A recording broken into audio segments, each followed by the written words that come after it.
Le programme Personnes, Animaux, Nature, en abrégé CLOPAN, est un programme d'éducation environnementale initié et mis en œuvre en Guinée par la World Chimpanzee Foundation depuis 2010. Une initiative qui a impacté 12 écoles dans les préfectures de Boké, Tougué et Dingiraï. Le CLOPAN était créé pour développer l'éducation environnementale dans des écoles, dans les parcs nationaux. On a commencé en Côte d'Ivoire avant et après on a développé le programme en Guinée. L'objectif sont que nous voulons que les enfants apprennent quelque chose sur la faune, la flore, pour eux d'apprendre quelque chose et après avoir une motivation de conserver ça. Chaque année, le programme démarre par la formation des enseignants et directeurs des écoles d'intervention, suivi de la remise des fournitures et manuels aux enfants bénéficiaires du programme. Et les chimpanzés sont comme nous les hommes. Et les chimpanzés sont comme nous les hommes. Les femmes. Suite à cela, les superviseurs sont déployés dans les différentes écoles sur une période de 6 mois pour l'animation des 10 leçons portant sur l'environnement vivant et non vivant, la biodiversité, les espèces menacées, les chimpanzés, le rôle des animaux dans la nature, les conflits entre les humains et les animaux, les aires protégées, le parc national du Moyen-Bafing et l'hygiène, dans des écoclasses conçues à cet effet. Durant cette période, les élèves sont initiés à la protection de l'environnement, comme le prestent ces enfants de l'Afaboubé au cœur du parc national du Moyen-Bafing. Nous sommes les amis du CLOPAN, nous venons de l'Afaboubé, nous apprenons à connaître et à aimer la nature, nous apprenons à protéger les animaux et leur habitat et nous aimons bien ça. À la fin de ces animations théoriques, vient la 11e leçon portant sur une activité pratique s'inscrivant dans le cadre de la protection de l'environnement tel que le reboisement, l'assainissement et la sensibilisation.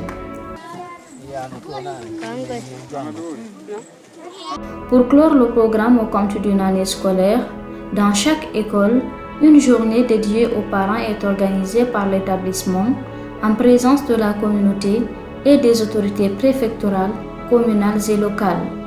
L'objectif de cette journée est de permettre aux enfants d'informer et sensibiliser leurs parents sur les aspects de la protection de l'environnement, l'utilisation rationnelle des ressources, et ce, à travers des sketchs, des chants, des poèmes, des discours. L'événement qui nous réunit 7 jours 7 mai 2022, dénommé Journée des parents, est la clôture du programme d'éducation environnementale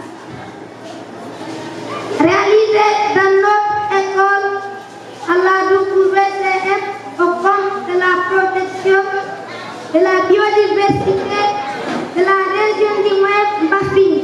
Le tout dans une ambiance festive. Retenons que depuis 2017, le programme a évolué progressivement dans le parc national du Moyen-Bafing, passant de 6, 8, puis 10 écoles jusqu'en 2023. Pour cette 12e saison du programme, 6 écoles relevant de la préfecture de Mamoun dans le paysage du futur parc national de Penselisoya Sabouya s'ajoutent aux 10 écoles du parc national du Moyen-Bafing pour un total de 24 écoles impactées par le programme en Guinée. Ne pleure pas. Ne pleure pas, ne pleure pas. Parc national du Moyen-Bafing. Parc national du Moyen-Bafing. Car nous, enfants CLOPAN, sommes prêts pour te protéger. Ne crée rien, ne crée rien. Ne crée rien, ne crée rien. Parc national du Moyen-Bafing. Parc national du Moyen-Bafing. Car nous t'aiderons à sauvegarder toute ta faune et ta flore. Nous convaincrons sans armes. Tout est destructeur. Parents braconniers. Laissez les animaux du parc en paix. Comme nous sommes en paix au village. Parents planteurs. Ne détruisez pas le parc. Car sans la forêt, il n'y a pas de pluie. Ne pleure pas, ne pleure pas. Oh, Parc national du Moyen-Baki. Car nous, enfants Clopan, sommes prêts pour te protéger. Même bien pour vous. Encore et encore.